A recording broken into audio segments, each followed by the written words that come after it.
Hi, it's me again with Corel Draw Tips and Tricks. Just a couple hours ago, I showed how to make this. So this will be part two. This, I don't really need to make this video, but if you look at this closely, it looks pretty good.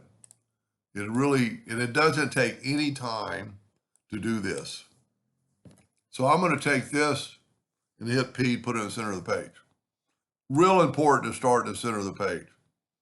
I'm going to take my Smart Fill tool. I'm going to fill in that. See, it's covering up the lines, but we're going to fix that in a second. Then I'm going to get the interactive fill tool, and I'm going to go like right up in here and put some darkness. I think that's pretty good. I might angle that a little bit more.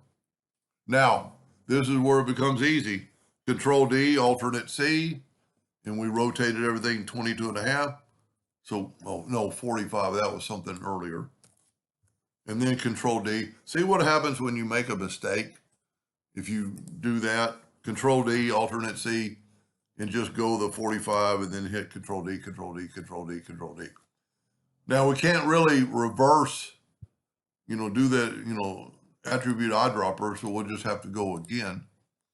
And this time we're going to put a little dark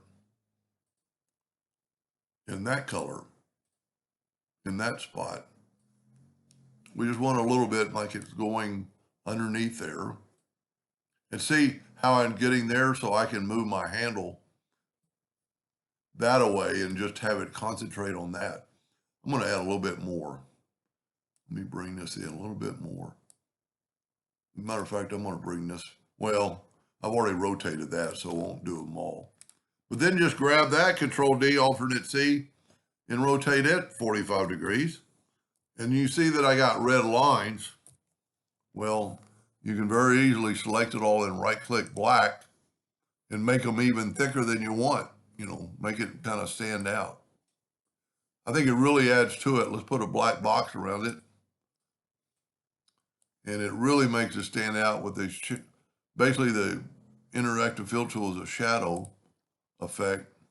So it kind of emphasizes that shadow. Anyway, little side note. Hope that helped. Thank you for watching.